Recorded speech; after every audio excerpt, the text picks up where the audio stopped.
Okay, very briefly, this is the map for the Battle of Malmo. That's going to be the next game in Nothing Gained But Glory that I'll be playing in the next scenario. And I just want to catch... This is a siege assault, and I'm not going to go too much into the details of the historical at this moment. I made them after I look at the map. But the Swedes are going to be set up inside Malmo itself, and we have a number of different terrain types and some key factors here.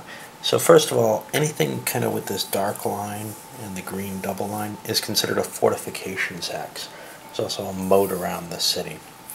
I just want to show this because once the counters are in place, some of the key salient features may not be easily visible. These are gates, and the gates into the city are worth a lot of victory points to the Danes if they can capture them. These are bastions, which are also worth additional victory points. Actually, getting in the city, pieces in the city, are worth additional victory points.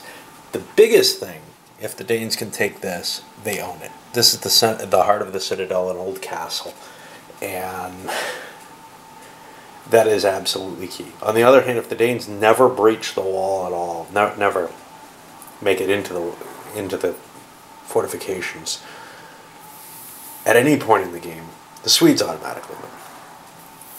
A lot of special terrain effects rules here. One of which is, in the fortifications, there's assumed to be some Swedish artillery placed everywhere, which means heavy infantry that fires out of fortification hex sides, fires as though it's heavy infantry with artillery, even though none of the heavies have artillery. The pieces themselves, I've got kind of stacked by type. One thing you'll notice is that there are no pikemen in the Swedish army. There are pikemen in the Danish army, however, here.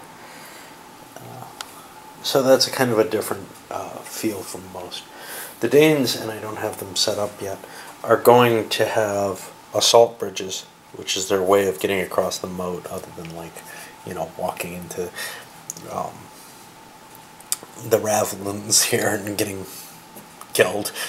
And that's what these are, little smaller, lower fortifications that you can actually fire over. Another thing that's happening is this is going to be a nighttime assault, which limits the line of sight to 2 hexes. I'm trying to think if there's anything else really exciting here. This game has its own terrain effects chart, and there are a lot of differences for it. Oh yeah, here are siege trenches to provide protection to the attacker, to let them get up into play. And those are hard to move through, but definitely provide some defensive benefits. This is going to be an interesting one, there's no question. It takes several pages of special rules to cover this scenario. So we're going to see how it is and how well the system, with a significant addition in rules, is able to handle something like this, which is very different from what it's intended to do.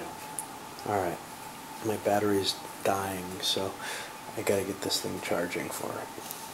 So here's the final setup that I've done. There's a lot of flexibility in the setup, unlike most of the musket and pike scenarios. Not absolute flexibility. For one thing, you kind of feel like you should be using these siege trenches to protect your troops, even if most things can't fire in the dark. It just feels right.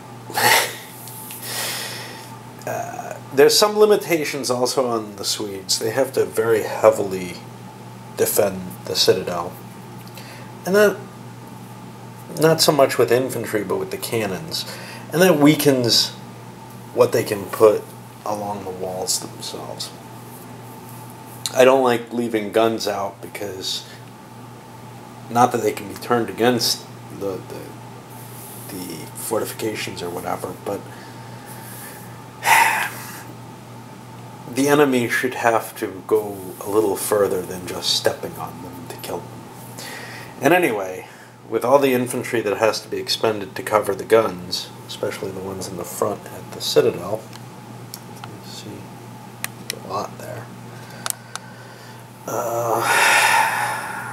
Some inevitable holes are left, and the rear is left open. Now, my feeling is that an attempt to sneak around the rear could cause this horrible shifting of forces. I don't think I'm going to try it, but I can never tell for sure what's going on when I do it. We have the assault bridges. Now, on the back of each one of these is a die range on how likely they are to be able to effectively cross the moat. Part of me wanted to hand them out at random. Instead, I placed them, as the scenario dictates, willfully, basing my strategy or my planned strategy and ideas informed my decision on where to place these markers. One of them ranges 0 to 9, which means it just succeeds. The others all, there's a couple of 0 to 4s, and then most of them are 0 to 2s, so there's not very great likelihood you're going to make a crossing. I'm not playing with the optional rules that are suggested to me, I think, by the designer. The designer or one of the major playtesters. Yeah, the designer. Which was to ensure that the Stockholm bastion is likely to be taken by the Danes. I just don't want to play that. I like a lot of randomness in my game. And if the Danes fail, they fail.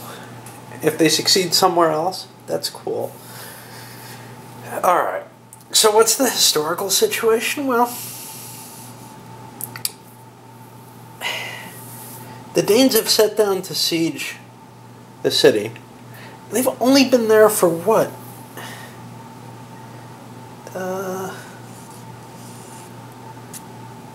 Maybe a couple weeks. Not even. 10 days. Now, that was not enough time to reduce the city. However, the Swedish Navy, which was larger than the Danish one, was coming forward and might have relieved at least the blockade. And there was rumored threats of the Swedish army moving forward. So the Danes were under some sort of hurry. They're afraid they're going to get knocked away from the siege. So they decide to make an assault. And this is done under cover of night, but the Swedes are aware that it's happening. It's not a surprise attack or anything like that. And historically, I guess the only real place where there was a breakthrough was here. The Stockholm bastion was more weakly defended than assumed. The fortifications aren't in perfect repair, and that may be one of the weak spots right there. We're going to see what happens. It could well just be a massacre. Or, who knows, you know, sometimes really weird things happen, especially when I video games, so we'll see. So, after a couple of days break and a long con, well, not that long, I spent a couple of days there. Unfortunately, my gaming collection grew more. Maybe not that unfortunate, but the piles just keep... That's quite a weight on me. More stuff piling up. Oh boy. I have got to stop, and I've got more coming in the mail. So anyway, I had a great deal of fun there, I guess. Things are starting out. This is the beginning of the Danish assault, and it doesn't look like much. They're all coming in open order. I took a few shots. This guy came up with an assault bridge. He hasn't deployed it yet. This guy started with one. He got to lay it down, even though his formation broken. there's now a position in place, and for an assault on the weakened Stockholm bastion. That's all I've done so far. I've been kind of dreading doing this because there are so many special rules on this one, so I didn't want to do it while I was, trying to grab a turn in between sleep and running out the door. But I'll be getting the rest of the formations moving. Everything's in charge. I've got to roll for a continuation on that. That's -2. So for 5, I do not get a continuation. So this one is finished. And that's unfortunate. This is probably their most likely place for a breach. This is where you get an automatic breach if you play with that option. Alright, onward. So that's the completion of the first turn in Malmo. The Danes, other than their one drop of an assault bridge where they were closest, are mainly just moving forward. I'm shifting a little to the right here, and this whole wing I'm trying to shift over. I think assaulting the fortress itself is just suicide. Yeah, it may allow the Swedes to pull some troops off the fortress. Yes, it's the most valuable thing, the citadel itself, out of the entire siege assault, but it's just too hard to take right away. I want to take the town before I take the fortress, I think.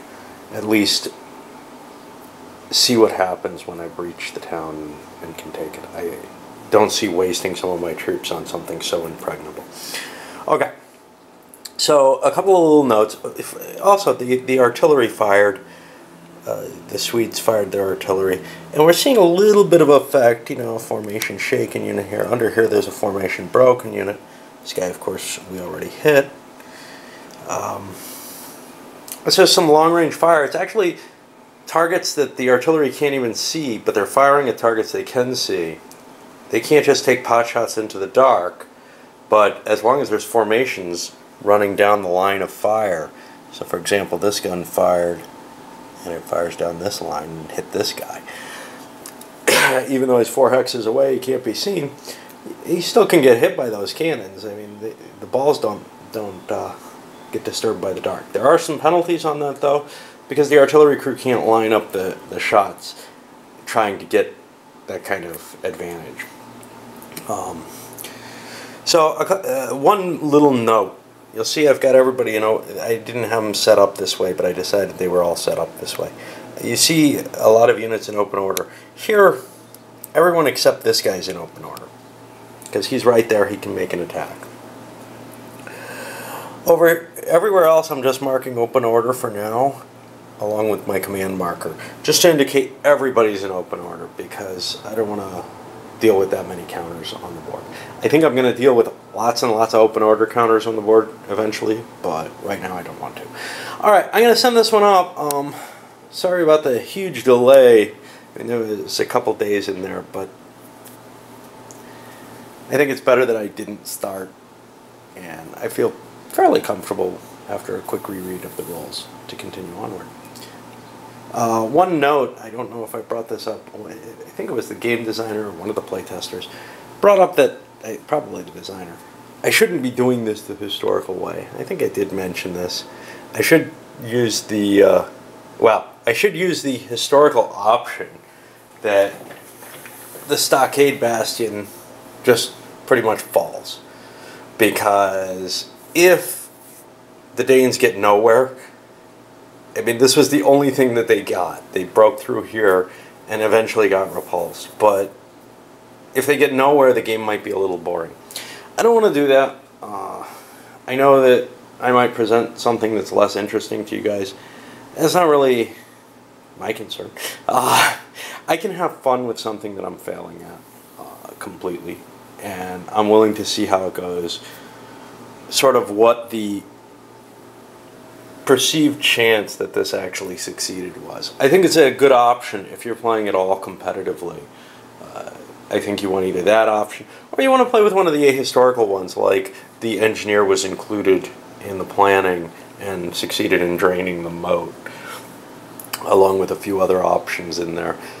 I think that makes for a more balanced game. This one is heavily weighted towards the Swedes, from what I understand, and it sure looks that way. It's real hard to get across.